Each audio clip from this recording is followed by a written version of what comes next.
오늘 주제는 기독교 강요입니다. 제가 항상 하는 얘기지만 신앙인이라면 반드시 관심 가져야 하는 또 공부해야 되는 교리서예요. 기독교 강요는 성경 다음으로 읽히는 책이잖아요. 교리의 바이블이고 또 신학과 신앙의 또 기본이요 또 완결판이에요. 이 3권 전체는 성령에 관한 내용입니다. 이 3권은 기독교 강요 4권 중에서 가장 많은 분량이에요. 여기 3권만을 먼저 다루는 거는 실제 그 활용도가 가장 높아요. 4권 중에서.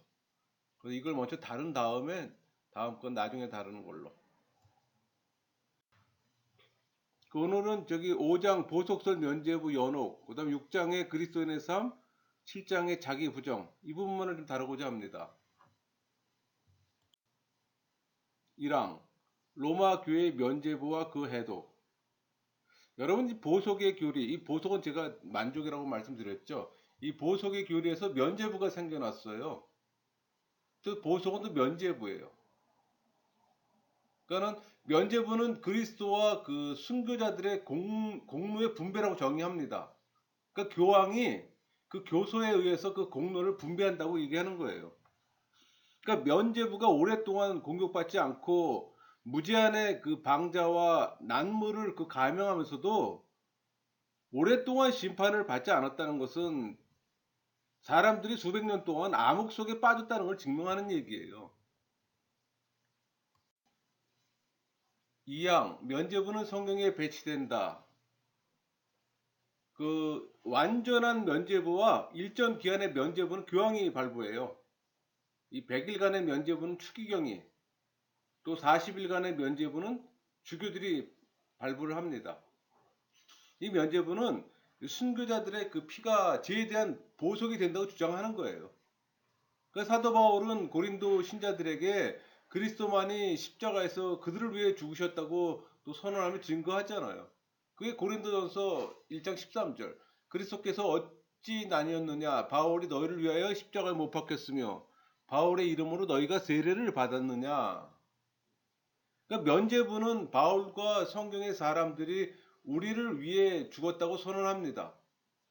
근데 사도 바울은 사도행전 20장 28절에 하나님이 자기 피로 사신 교회를 보살피게 하셨느니라 이렇게 말씀했어요. 그러니까 면죄부는 순교자들의 피도 교회를 사는 값이 됐다고 주장하는 거예요. 이들의 주장이에요. 로마 카톨릭주의들이. 히브리서 10장 14절 볼까요? 그가 거룩하게 된 자들을 한 번의 제사로 영원히 온전하게 하셨느니라. 면죄부는 거룩하게 함은 순교자들에 의해 완성하며 그렇지 않으면 불충분하다고 또 주장하는 겁니다. 잘못된 거죠. 계시록 7장 14절 어린 양의 피에 그 옷을 씻어 희게 하였느니라 이렇게 말했습니다. 그러나 면죄부는 성자들의 피로 옷을 씻는다고 가르쳐요. 그러니까 예수님 자리에 성자가 대체가 되는 거예요. 사망 권위자들은 면죄부와 순교자들의 공로를 인정하지 않는다. 의인들은 면류관을 받는 것이지 주는 게 아니에요. 신자들의 용기는 인내의 모범을 보였으나 의의 선물을 주지 못해요. 그들은 각각 자기의 죽음을 죽은 겁니다. 뭐 그들의 죽음이 타인의 빚을 갚는 건 아니에요. 그러니까 예수님 안에서 모든 사람이 십자가에 달려 죽고 매장되고 부활했습니다. 그러니까 잘못된 교리를 부수기 위해 이보다 더 분명한 발언은 없습니다. 어거스틴의 말을 한번 읽어볼까요? 우리는 형제로서 다른 형제들을 위해서 죽지만 순교자가 피를 흘리는 것은 죄의 용서를 위한 것이 아니다. 이 일은 그리스도께서 우리를 위하여 이미 하셨다. 그가 우리에게 이 은혜를 주신 것은 우리도 그를 모방하라는 것이 아니고 은혜를 기뻐하라는 뜻이다. 하나님의 독생자께서는 우리를 그와 함께 하나님의 아들들이 되게 하시려고 인자가 되셨다. 그와 같이 내놓을 만한 선함이 없고 은총을 받을 자격이 없는 우리가 그를 통해서 은혜를 얻도록 하기 위하여 죄 없는 그가 홀로 우리를 위하여 벌을 받으셨다. 4항 반대자들의 성경 해석을 반박함. 그러니까 사도 바울이 그리스도의 남은 고난을 그의 육체에 채웁니다.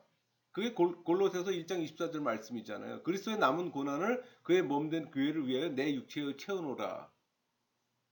이렇게 한 말을 그들이 얼마나 심하게 왜곡했는지, 이 바울이 말한 남은 것이란 보충되어 하는, 그러니까 보속의 사회라고 그들은 억지 주장하는 거예요. 그러니까 그리스도의 지체들이 지상 생활을 계속하는 동안 단련을 받기 위해 당하는 고통과 관련을 시키는 겁니다.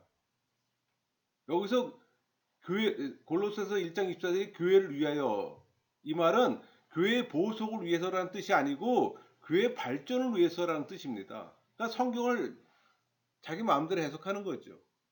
그러니까 바울을 의미하는 이 구원에 있어서 그리스도의 고난이 부족해 무엇인가 더해줘야 한다는 생각하는 것은 잘못된 거죠. 5항 면죄부는 그리스도의 은혜의 통일성과 이 포괄적 활동을 방해한다. 그리스도의 은혜를 복음의 말씀에 의해서 널리 전파하라는 것이 하나님의 뜻이잖아요. 그래서 사역자들이 그리스도의 사신으로 행동하도록, 또 화해의 말씀이 사역자들에게 위탁되었어요. 그러니까 이를테면 그들을 통해서 그리스도께서 호소하신다고 바울은 말합니다. 그게 고린도후서 5장 18절에서 21절까지 말씀이에요.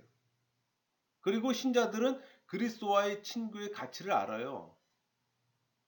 이 친교는 우리가 즐기도록 복음 안에서 우리에게 제공됐습니다.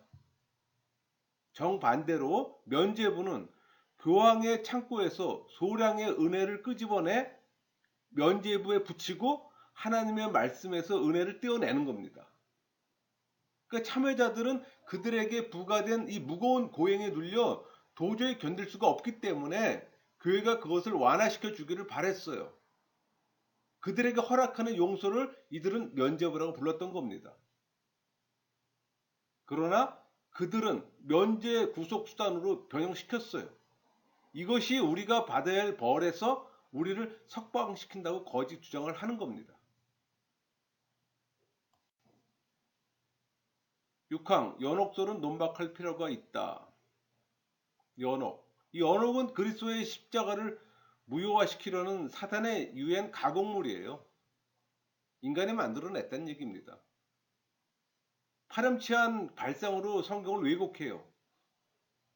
그리스도의 피 외에 다른 것에서 이 속죄를 구하려는 것은 위험한 거짓입니다. 이 연옥은 죽은 후에 죽은 영혼이 죄에 대한 보속을 치른다고 합니다. 그러니까 인간의 공로 사상이 있기에 또 연옥설이 가능한 거예요. 여러분, 인간의 공로는 아무 가치가 없는 거예요. 7항 복음서에 연옥설을 증명하는 말씀이 있다고 한다. 로마 교황주의자들은 성경 구절을 거짓되게 해석하는 경향이 있습니다. 우리는 그 구절들을 바르게 해석할 필요가 있어요. 우리 마태복음 10장 32절 성령을 거역하면 이 세상과 오는 세상에서도 사하심을 얻지 못하리라. 이렇게 말씀하신 데 대해서 로마 교황주의자들은 주님께서 오는 세상에서 어떤 죄는 용서된다는 뜻을 암시한 것이라고 주장해요. 그렇다면 그게 연옥과 무슨 관계가 있습니까? 이 구절의 의미는 오는 세상에서 어떤 죄들은 용서받게 된다는 것을 말씀하시는 겁니다. 그러니까 쉽게 표현하면은 성령이 제공하는 빛을 소멸하려고 의도적으로 노력하는 자들은 이 세상에서 그들이 회심해 얻게 되는 용서를 얻지 못할 것이고 마지막 날에 용서받지 못할 겁니다. 그러니까 그들은 죄에 대한 이 벌은 연옥에서 받는다고 해요. 연옥은 우리가 인정하지 않잖아요. 그렇다면 그들의 죄책이 이 세상에서 용서된다는 것은 왜 부정하지 않는지.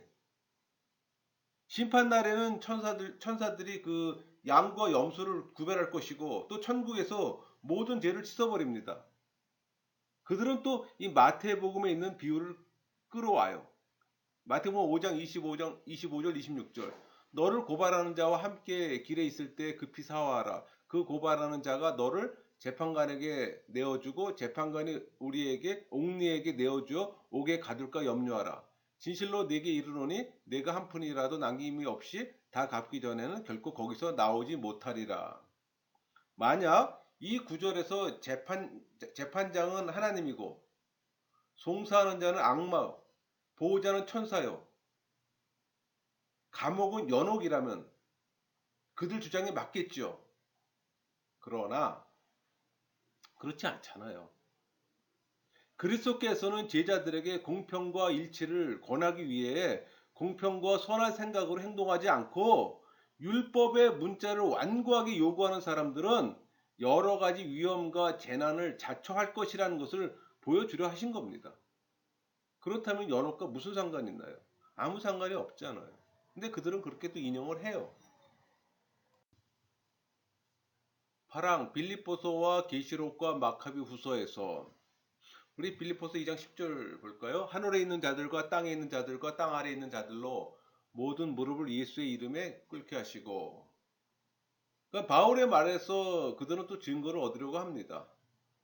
이 로마 교황주의자들은 이 땅 아래에 있는 자들을 연옥에서 고통하는 영혼이라고 주장해요. 또 그 의미는 하나님의 심판대 앞에 끌려와서 공포와 전율로 심판자를 인정할 또 마귀들을 의미합니다. 우리 야고보서 2장 9절, 고린도후서 7장 15절 볼까요? 내가 하나님은 한 분이신 줄 믿느냐? 잘하는도다. 귀신들도 믿고 떠드니라. 그가 너희 모든 사람들이 두려움과 떨므로 자기를 영접하여 순종할 것을 생각하고 너희를 향하여 그의 심정이 더욱 깊었으니, 또 그들은 외경 마카비후서 12장 43절, 그런 다음 각 사람에게 모금을 하여 속죄의 제물을 바쳐달라고 은 2천 드라크마를 예루살렘에 보냈다. 그는 부활을 생각하며 그토록 훌륭하고 숭고한 일을 하였다. 이 말을 인용하는데 사실 대답할 가치도 없어요. 사실 이 책은 성경의 정경에 포함시키지도 않잖아요. 어쨌든 유다 마카비는 죽은 자들을 위해서 예루살렘에 이 공문을 보냈는데, 그 이야기를 기록한 사람은 유다의 행위를 구속의 대가라고 부르지 않고 조국과 종교를 위해 죽은 다른 신자들과 함께 그 죽은 사람도 영원한 생명에 참여할 수 있도록 하기 위해서 한 것이라고 주장하는 거예요. 사실 이런 행동은, 이런 말은 미신적인 겁니다. 잘못된 열성이죠.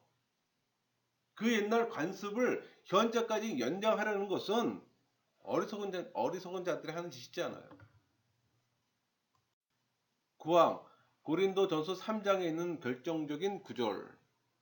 로마 카톨릭은 고린도전서 3장 12절에서 15절에서 연옥에 관해 결정적 증거가 있다고 주장을 합니다.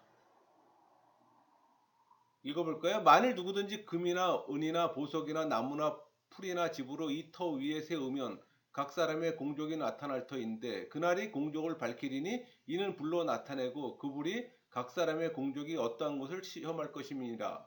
만일 누구든지 그 위에 세운 공적이 그대로 있으면 상을 받고 누구든지 그 공적이 불타면 해를 받으리니, 그러나 자신은 구원을 받되 불 가운데서 받는 것 같으니라.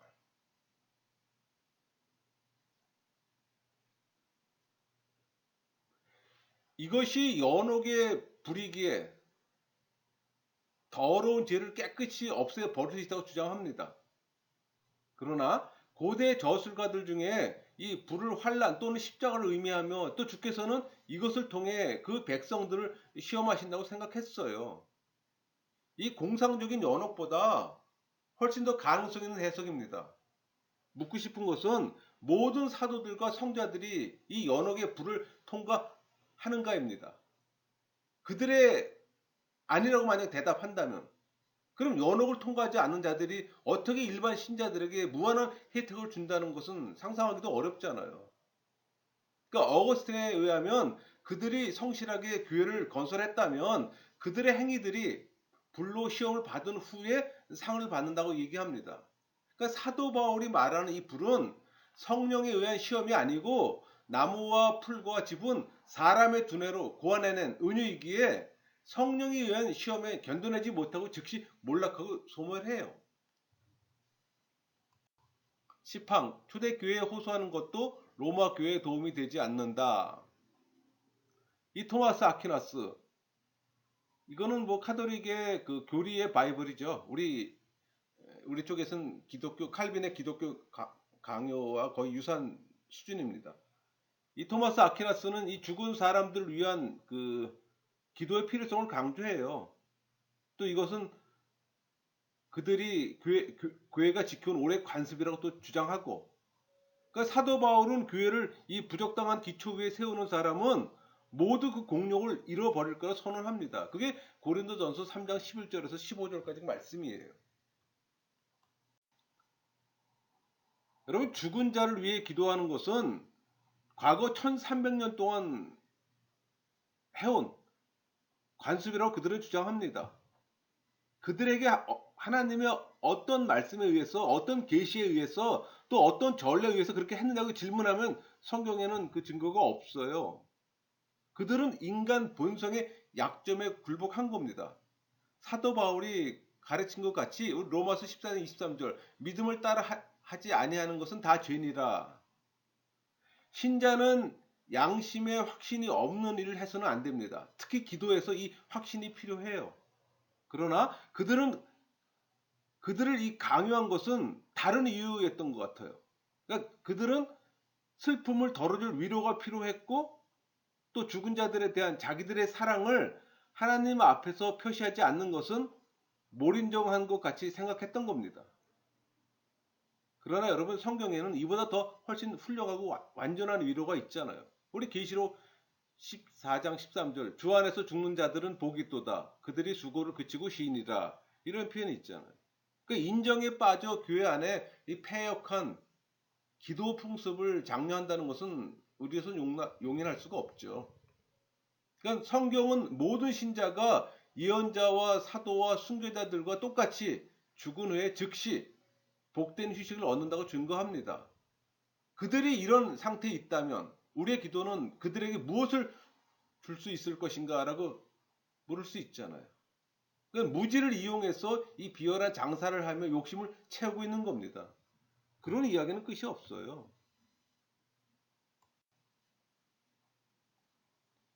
5장을 요약하면은 이 면죄부는 부족한 그 보석들을 그리스도와 성자들이 남긴 공로를 받는다는 데서 비롯되는 겁니다. 이 그리스도의 보혈과 이 성인들의 피를 섞어 또 새로운 연옥선을 만들어냈어요. 그러니까 그리스도의 구속 사역을 무력화시키는 신성 모독죄입니다. 또 죽은 자들을 위한 기도 역시 사단의 계략이에요. 1300년 동안 무지하고 순수한 신자들을 속인 관습입니다. 하지만 교보들의 글에서 연옥에 관련된 죽은 자들의 기도에 대한 어떤 증거도 없어요. 그 산자들을 위로하려면 하나님 말씀으로 해야지 탐욕을 감춘 채 그들의 순전한 마음을 구렁텅이에 빠지도록 해서는 안 되죠. 6장을 좀 볼까요? 6장은 그리스도의 삶, 1장 논설의 의도. 그러니까 우리가 5장에서 말한 바와 같이 중생의 목적은 신자 생활에서 하나님의 의와 신자의 순종 사이의 조화와 일치를 나타냅니다. 그렇게 함으로써 이미 받은 자녀로서 자격을 더욱더 확고하게 하는 데 있어요. 그게 그 베드로 후서 1장 10절, 갈라디아 4장 5절 말씀이 있잖아요. 율법 아래 있는 자들을 속량하시고 우리로 아들의 명분을 얻게 하려 하심이라. 베드로후서에서는 그러므로 형제들아 더욱 힘써 너의 부르심과 택하심을 굳게 하라. 너희가 이것을 행한즉 언제든지 실족하지 아니하리라. 하나님의 율법에는 우리 안에 그분의 형상을 회복시킬 수 있는 신선한 힘이 내포되어 있습니다. 그러나 우리는 우둔해요. 많은 자극과 도움이 필요하므로 진심으로 회개한 사람들의 열성이 그릇된 길에 들지 않기 위해서는 여러 가지 성경 구절들을 토대로 또 생활을 설계하는 것이 유익할 겁니다. 2양 그리스도인의 생활의 동기. 성경 교훈에는 두 가지 중요한 양상이 있어요. 하나는 그 우리 본성에는 의에 대한 사랑이 전혀 없다는 겁니다. 그것이 우리 마음이라면 심령을 얘기를 하는 거예요. 하트를 얘기하는 겁니다. 우리 하트 속에 주입되고 확립될 수 있다는 겁니다. 그러니까 하나님의 의에 대한 사랑이 스며들어오게 되는 거예요. 그건 성령이 하시는 거죠. 또 하나는 의에 대한 열입니다. 이 의에 대한 열의를 가지게 된 우리가 정처 없이 방어하지 않도록 어떤 법칙을 정하라는 겁니다. 그러니까 말씀이 우리에게 역사하세요. 그러니까 성경에는 의를 권장하는 이 훌륭한 비유들이 많아요. 그러니까 성경에 하나님께서 거룩하심으로 우리는 거룩해야 한다는 경고의 말씀이 있잖아요. 레위기 19장 2절의 대표적인 말씀이 있잖아요. 너희는 거룩하라 이는 나 여호와 너희 하나님이 거룩함이니라. 베드로전서 1장 15절 오직 너희를 부르신 거룩한 이처럼 너희도 모든 행실에 거룩한 자가 되라. 베드로전서 1장 16절 기록되었을 때 내가 거룩하니 너희도 거룩할지어다 하셨느니라. 그러니까 의의 기초로서 이보다 더 훌륭한 말씀은 없습니다. 우리와 하나님과의 연합이라는 말을 들을 때 우리는 그 거룩함이 그 줄이 되어야 한다는 것을 기억해야 합니다. 우리가 거룩하기 때문에 하나님과의 친교에 들어간다는 뜻이 아니에요. 하나님께서는 사악이나 불결과는 아무 접촉도 하지 않으신다는 것이 그의 영광과 가장 특이한 점입니다. 그렇다면 하나님의 부르심에 응하고자 하면 우리는 항상 이 목표를 주셔야 하는 겁니다. 사망, 그리스도인의 생활은 하나님이 일을 하겠다는 가장 강렬한 동기를 그리스도 인격과 그의 구속 행위에서 얻는다. 여러분, 성경은 진정한 근원으로부터 교훈을 이끌어냅니다. 또 생명의 창조하시며 생명을 좌우하시는 하나님에게 우리의 생명을 또 맡기라고 명령하세요. 또 우리가 창조 당시의 상태에서 타락했다는 것을 가르친 후에 또 그리스도를 통해 은혜를 다시 받게 된 우리 앞에 그리스도를 모범으로 세우셨고 또 우리는 그 모범을 우리 생활에서 실현해야 한다고 또 말합니다. 이보다 더 효과적인 그 어떤 것을 소망할 수 있을까요? 아니, 이 일 외에 또 무엇이 필요할까요? 주님께서 우리를 양자 삼으실 때의 조건은 하나뿐이었습니다. 양자 관계를 만드신 그리스도를 우리 생활에서 나타내려는 거예요. 그러니까 예수 그리스도의 제자의 삶을 살라는 겁니다. 만일 우리가 의의 몸을 바치지 않는다면 우리는 창조주에게 반역하는 배신 행위를 할 뿐 아니라 주님을 배척하는 겁니다. 그리스도께서 우리를 자신의 몸에 접으셨잖아요. 그러니까 우리는 그의 지체인 우리 자신의 오점이나 이 결정을 만들어 아름다움을 손상시키는 일이 없도록 해야죠. 우리 에베소서나 고린도전서 그 6장 15절 볼까요? 너희 몸이 그리스도의 지체인 줄 알지 못하느냐? 내가 그리스도의 지체를 가지고 창녀의 지체를 만들겠느냐? 결코 그럴 수 없느니라. 그러니까 우리의 머리이신 그리스도께서 친히 승천하셨으므로 우리는 세속적 욕망을 버리고 진심으로 하늘의 소망을 가져야 합니다. 골로 3장 1절 그러므로 너희가 그리스도와 함께 다시 살리심을 받았으면 위의 것을 찾으라. 그렇게 말씀하시잖아요. 4. 그리스도인의 생활은 혀의 문제가 아니고 가장 깊은 마음의 문제이다. 여러분, 복음의 말씀으로 그리스도에 대한 이 영적 이해를 체득하지 못하면 성령과 친교할 수 없어요. 진정한 기독인의 삶은 성령과 매일 교제하는 삶입니다. 물론 성령의 내주함을 경험하지 못한 사람에게는 어려운 얘기겠죠. 사도 바울은 말하기를 그리스도를 입으라는 이 교훈을 받지 않은 사람은 그를 올바르게 알지 못한다고 합니다. 이는 욕망에 속아 썩어가는 옛사람을 벗어버리지 않았기 때문이에요. 에베소 4장 22절 24절 볼까요? 너희는 유혹의 욕심을 따라 썩어져 가는 구습을 따르는 옛사람을 벗어버리고 하나님을 따라 의와 진리의 거룩함으로 지으심을 받는 새 사람을 입으라 이렇게 말씀하셨잖아요. 그러므로 그들이 복음에 대해서 넓은 지식과 유창한 말솜씨로 무엇이라고 짓거리든 간에 그리스도를 아는 채 하는 그들의 태도는 거짓이며 공정하지도 않다는 것을 증명하는 겁니다. 여러분, 복음은 혀의 교리가 아니에요. 생명의 교리잖아요. 다른 지식 분야는 오성과 이성을 그것만 갖고 이해할 수 있지만 복음은 그렇지 않아요. 여러분, 복음을 습득하려면 복음이 영혼을 전적으로 점령하고 속마음의 가장 깊은 곳에 자리를 잡고 그곳에서 안주하지만 안 되는 겁니다. 안주하지 않았는데 안주하는 척하며 사는 자들이 그리스도의 제자답게 처신합니다. 우리에게 종교 생활의 근원이 되는 이 교리를 우리에게 주셨잖아요. 그러니까 교리의 첫 자를 주었던 겁니다. 이는 우리 구원이 그 교리에서 시작하기 때문에.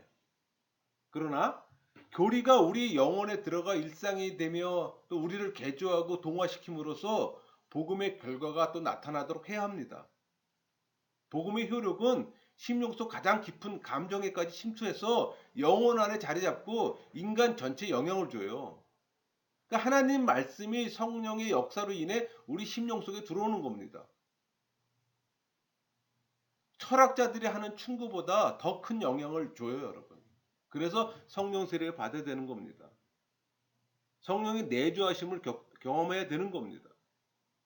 중생하고 회심하지 않은 사람은 그래서 영적 생활을 할 수가 없는 거예요. 종교 생활은 얼마든지 가능하죠.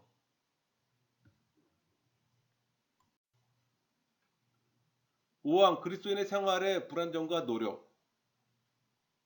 그리스도인의 도덕 생활에서 복음만이 호흡하고 있어야 한다고 주장하지는 않습니다. 그렇다 하더라도 우리는 이것을 원해야 하고 또 이것을 목적으로 삼고 또 노력해야 하는 거예요. 그렇다고 뭐 복음적 완전에 도달하지 못한 사람은 그리스도인으로서 인정하지 않을 정도로 이 복음적 완전을 엄격하게 요구하는 건 아니에요. 그러니까 영혼의 감옥인 육체를 입고 있는 동안은 아무도 그것을 밀고 나갈 충분한 힘이나 열의가 없어요. 그러나 우리의 생애를 통해 추구하고 따라가는 것은 바로 복음적 완전입니다. 그러니까 육신의 연약을 벗어버리고 그분과 완전한 친교에 들어가게 될 때에만 우리는 거기 도달하는 겁니다. 6장 그리스도인 삶의 요약. 우리가 지금 6장을 나눴습니다. 한마디로 정리하면은 이 중생의 목적은 하나님의 의와 신자들의 그 순종 간에 또 조화와 일치를 나타내 그분의 자녀임을 또 확인하는 거예요. 그러니까 율법을 통해 그분의 형상을 회복시킬 수 있지만 타락한 우리는 또 불가능하고 중생을 통해서만 가능합니다. 여러분, 성경에서는 기독교 삶에 대한 두 가지 교훈이 있어요. 하나는 우리 마음에 의를 사랑하는 마음을 심어주고 또 하나는 의를 향한 열망을 지켜가는 규칙을 주신다는 겁니다. 그 모본을 그리스도를 주셨는데 그분을 따라 살아야 하는 겁니다. 기독교인의 삶에 대한 논의는 혀의 교리가 아니고 삶과 마음의 교리입니다. 그러니까 도덕적 삶이 기독교인이 행해져야지만 완전해진다는 거 아니에요. 불완전하지만 지속적으로 완전에 이르기 위해 조금씩 부지런히 노력하며 전진하는 겁니다. 7장 그리스도의 삶의 요약. 자기 부정 얘기죠. 1항 우리는 우리 자신이 주인이 아니고 하나님께 속하였다. 여러분, 우리는 우리 자신의 것이 아니에요. 우리의 이성이나 우리 의지가 우리의 계획과 행동을 지배하지 못하게 해야 합니다. 그러니까 우리의 육체를 따라 우리의 유익을 구하는 것을 목표로 삼지 말아야 한다는 겁니다. 할 수 있는 대로 우리 자신과 우리의 전 소유를 잃어버려야 되는 거예요. 우리는 하나님의 겁니다. 그게 인식돼야 되는 거예요. 그러니까 하나님을 위해 살고 죽어야 된다는 얘기입니다. 그러니까 하나님의 지혜와 뜻이 우리 모든 행동을 주관하도록 해야 되는 거예요. 그게 신앙인이에요, 여러분. 지금 이 말에 대한 어떤 이해함이 형성되지 않는다? 종교인입니다. 그를 우리의 유일하고 합당한 목표로 삼고 생활의 모든 부분이 그를 향해 경주하도록 노력해야 하는 거예요. 그게 로마서 14장 8절 말씀이잖아요. 우리가 살아도 주를 위하여 살고 죽어도 주를 위하여 죽나니 그러므로 사나 죽으나 우리가 주의 것이로다. 자기의 모든 능력을 바쳐서 하나님을 섬길 수 있어야 되는 겁니다. 자기를 떠나는 것을 첫 번째로 생각해야 되는 거예요. 여기서 섬긴다는 이 말은 하나님 말씀에 순종할 뿐만 아니라 모든 육적 생각을 버린 다음에 이 빈 마음을 가지고 하나님이 영이 명령하시는 쪽으로 완전히 돌아서게 하는 걸 의미해요. 2항 하나님께 헌신함으로써 자기를 부정함. 여기서부터 이제 두 번째 요점이 나오는 거예요. 그러니까 우리는 우리의 것을 구하지 않고 하나님 뜻에 합당하며 하나님의 영광을 높이는데 도움이 될 것을 구하라는 겁니다. 그러니까 자기를 잃어버리고 자신의 걱정은 경시하면서 열정을 하나님 계명에 바치려고 노력한다면 그것은 위대한 전진을 했다는 증거입니다. 여러분, 그리스도인은 일생을 통해 하나님과 더불어 살아가야 한다고 충심으로 느낄 만큼 마음의 자세를 확정해야 되는 거예요. 그럼 우리 모두 하나님의 결정과 판단에 맡길 뿐 아니라 하고자 하는 것까지도 양심적으로 온통 하나님께 맡길 겁니다. 해야 할 일이 무엇이든지 항상 하나님을 우러러 볼 줄 아는 사람은 동시에 모든 허탄한 생각을 피하기 때문에, 그러니까 이것이야말로 그리스도께서 자기를 섬기려는 제자들에게 그들의 사역의 출발점에서 가장 절실하게 요구하시는 자기 부정이에요. 그게 마태복음 16장 24절 말. 나를 따라오려거든 자기를 부인하고 자기 십자가를 지고 나를 따를 것이니라. 이 자기 부정이 일단 마음으로 사라졌고 나면 그것은 우선 자만이나 교만이나 허식을 절대로 용인하지 않아요. 탐욕이나 욕망이나 방탕이나 어떤 나약함이나 이기심 이런 것들이 빚어내는 죄악들을 전혀 허용하지 않는다는 얘기입니다. 디모데후서 3장 2절부터 5절까지 말씀 볼까요? 자기를 사랑하며 돈을 사랑하며 자랑하며 교만하며 비방하며 부모를 거역하며 감사하지 아니하며 거룩하지 아니하며 무정하며 원통함을 풀지 아니하며 모함하며 절제하지 못하며 사나우며 선한 것을 좋아하지 아니하며 배신하며 조급하며 자만하며 쾌락을 사랑하기를 하나님 사랑하는 것보다 더하며 경건의 모양은 있으나 경건의 능력은 부인하니 이 같은 자들에게서 내가 돌아서라. 사망 디도서 2장에 나타난 기독교인의 삶의 모습에 대한 언급. 여러분, 예배는 구약의 의미로는 제사입니다. 그렇다면 현재의 의미로는 봉사예요. 산제사. 그러니까 하나님의 종이란 그런 인식이 있어야 되는 겁니다. 우리가 하나님을 올바르게 예배하는 길을 준비하기 위해서 우리를 방해하는 두 가지 장애물을 제거해야 합니다. 그 하나가 불경건이에요. 우리의 천성은 이쪽으로 너무 많이 기울어져 있어요. 또 하나는 세상 욕심입니다. 이것이 미치는 범위는 너무 커요. 이 불경건이라는 것은 미신뿐만 아니라 하나님께 대한 이 성실한 두려움을 방해하는 모든 것을 포함합니다. 이 세속 욕심은 육체 정욕과 같아요. 이 세속 욕심은 이기심이며 나중심의 삶입니다. 이것 때문에 우리는 자주 넘어지는 거예요. 사도 바울은 인생의 모든 행동을 세 부분을 묶었습니다. 근신함과 의로움과 경건이었어요.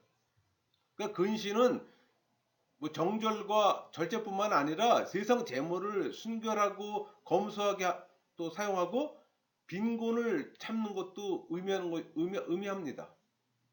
또 의로움은 모든 사람들에게 그가 받아야 할 것을 주는 어떤 공동성의 모든 의미를 또 포함해요. 경건은 세상의 불법에서 분리된 우리를 하나님과 결합시켜 참으로 거룩하게 만듭니다. 그러니까 이런 일들이 서로 결합되어 서로 분리시킬 수 없는 끈으로 묶이게 될 때 완전 무결한 상태가 되는 겁니다.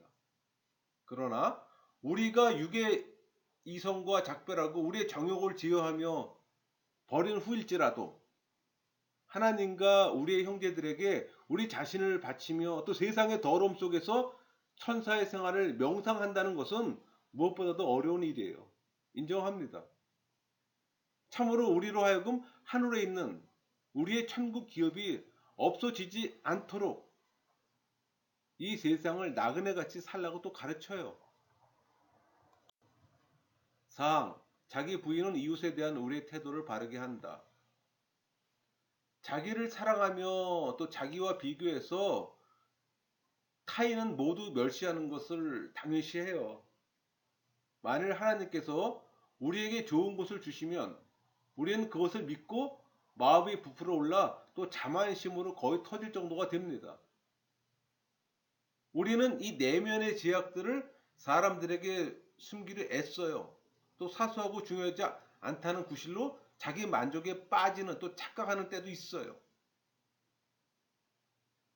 우리가 감탄하는 이 재능이나 우리보다 우수한 재능을 다른 사람들이 발휘할 때 우리는 그것을 경시하며 또 배척해서 그들에게 자리를 양보하려고 하지 않아요. 그래서 우리는 끊임없이 자기 허물을 돌아보며 겸손한 마음을 회복해야 하는 겁니다. 이렇게 하면 우리를 오만하게 만드는 것이 우리 속에 남지 않을 것이지만 낙심하게 만드는 일은 많을 겁니다. 동시에 다른 사람들이 하나님에게 재능을 받은 것을 보면 그 재능을 높이며 존경하라는 것이 우리가 받은 명령이에요. 진정한 친절을 체득하는 길은 하나밖에 없어요. 진심으로 자기를 낮추고 남을 공경하는 겁니다. 5항 자기 부정은 이웃을 돕는 태도를 바르게 한다. 여러분 이웃의 그 유익을 구하려고 할 때 자기의 의무를 다한다는 것은 참으로 어려운 일입니다. 그러니까 자기를 벗어버리지 않고서는 그 방면에서 아무 성과도 거두지 못할 겁니다. 그것은 자기를 버리고 타인을 위해 전적으로 헌신하지 않는다면 사도 바울이 사랑의 일이라고 가르친 그것을 행할 수 없기 때문에 우리 고린도전서 13장 4절 5절 볼까요? 사랑은 오래 참고 사랑은 온유하며 시기하지 아니하며 사랑은 자랑하지 아니하며 교만하지 아니하며 무례히 행하지 아니하며 자기 유익을 구하지 아니하며 성내지 아니하며 악한 것을 생각하지 아니하며 자기의 유익을 구하지 말라는 한 가지뿐이라도 우리는 우리의 본성을 상당히 가혹하게 다뤄야 될 겁니다. 당연히 가질 권리가 있는 것을 내놓고 다른 사람에게 양보한다는 것은 우리 천성으로 봐서 너무나 어려운 일입니다. 그러니까 우리에게 주신 모든 것을 관리하는 청직이며 또 우리의 청직의 직책에 관해 하나님께 보고할 의무가 있다는 겁니다. 그뿐 아니라 올바른 청직의 유일한 자격은 사랑을 표준으로 알아낼 수가 있어요. 그러니까 우리는 남의 이익에 대한 열심과 자기 이익에 대한 이 관심을 결합할 뿐 아니라 자기 일보다 남의 일을 더 중요시하게 될 겁니다. 6항 이웃에 대한 사랑은 사람의 종류에 좌우되지 않고 하나님만을 우러러 본다. 우리 갈라디아 6장 9절 볼까요? 우리가 선을 행하되 낙심하지 말지니 포기하지 아니하면 때가 이름에 거두리라.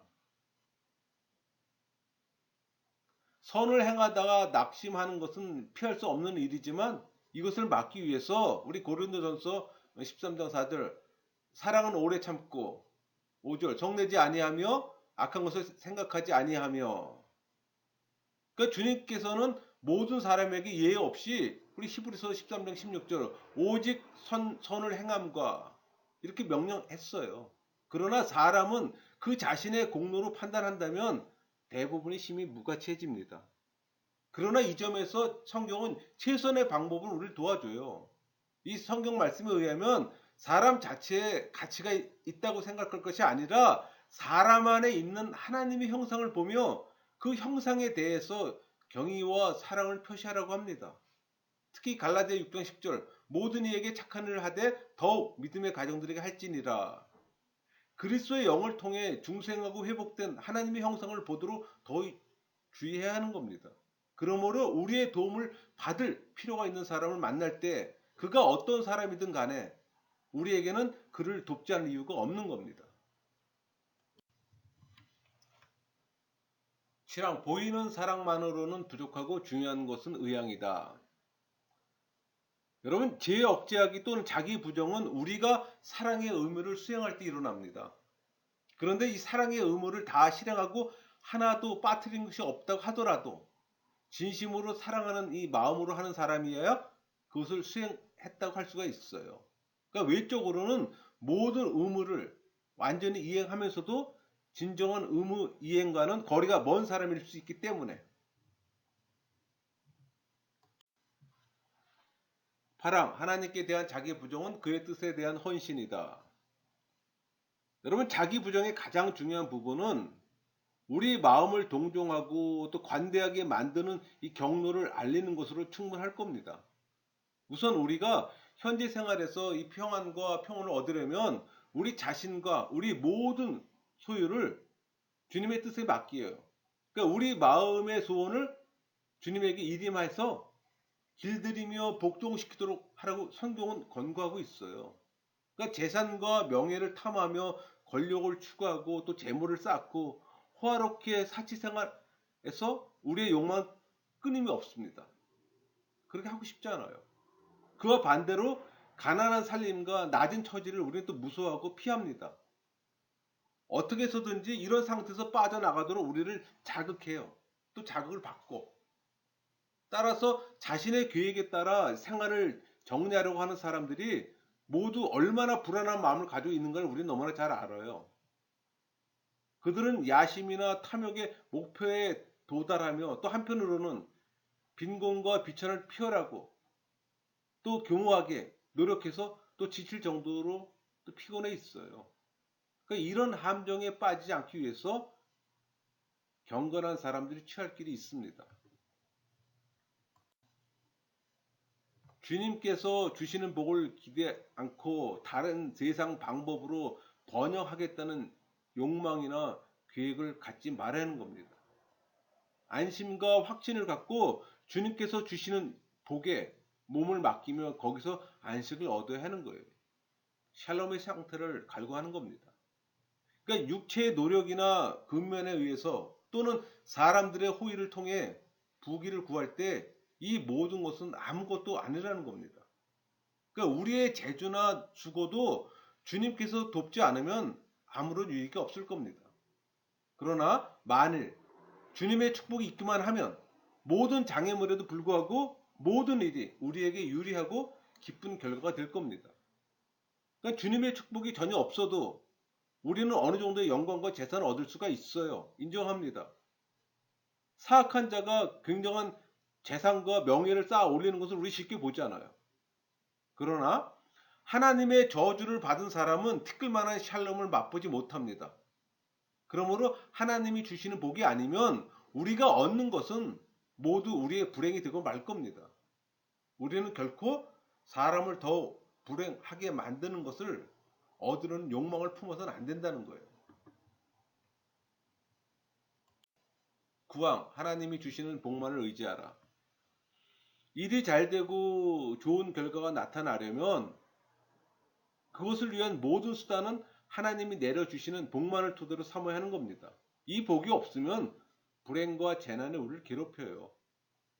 이것을 믿는다면 우리의 두뇌와 근면으로 항상 주님을 바라보며 인도함을 받아 주님께서 정하신 목에 도달하려 하는 겁니다. 일이 바라는 대로 되지 않더라도 초조하지 말며 자기의 처지를 혐오하지 말아야 되는 거예요.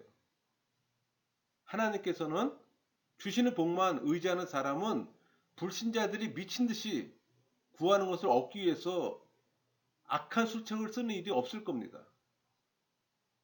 그런 것은 자기에게 무익하다는 것을 알기 때문에 또 일이 잘 될 때 그것을 자기의 공로로 돌리지 않고 하나님께서 하신 일이라고 여겨 하나님의 공로로 또 돌릴 겁니다. 다른 사람은 사업이 번창하고 자기 일은 후퇴하더라도 그는 평온과 겸손한 마음으로 이 부전한 상태를 참고 견딜 겁니다. 10항 자기의 부정은 역경을 견디는 힘을 준다. 여러분 기독교 신자의 평안과 인내는 전 영역에 미쳐야 합니다. 자신을 주님께 전적으로 의탁하고 또 생활의 모든 부분을 남김없이 하나님 뜻에 맡긴 사람만이 자신을 온전히 부정했다고 말해요. 어떤 일이 있더라도 태어난 사람은 자기를 불행하다고 생각하거나 또 자기 처지에 대해 하나님에게 불평하지 않을 겁니다. 이런 심경이 얼마나 필요한가는 우리가 불의에 당한 일을 생각하면 알 수 있을 겁니다. 여러 가지 병이 우리를 거듭 괴롭혀요. 또 전염병이 만연하기도 합니다. 가난에 빠지기도 하고 또 가족을 죽음에 빼앗기기도 해요. 근데 이런 재난 때문에 사람들은 자신의 생명을 저주하며 또 하나님을 원망하며 또 하나님이 공정하지 않다고 또 비난하기도 해요. 그러나 이런 일들을 당할 때에도 믿는 사람은 하나님의 선하심과 진정한 아버지의 사랑을 우러러 봐야 합니다.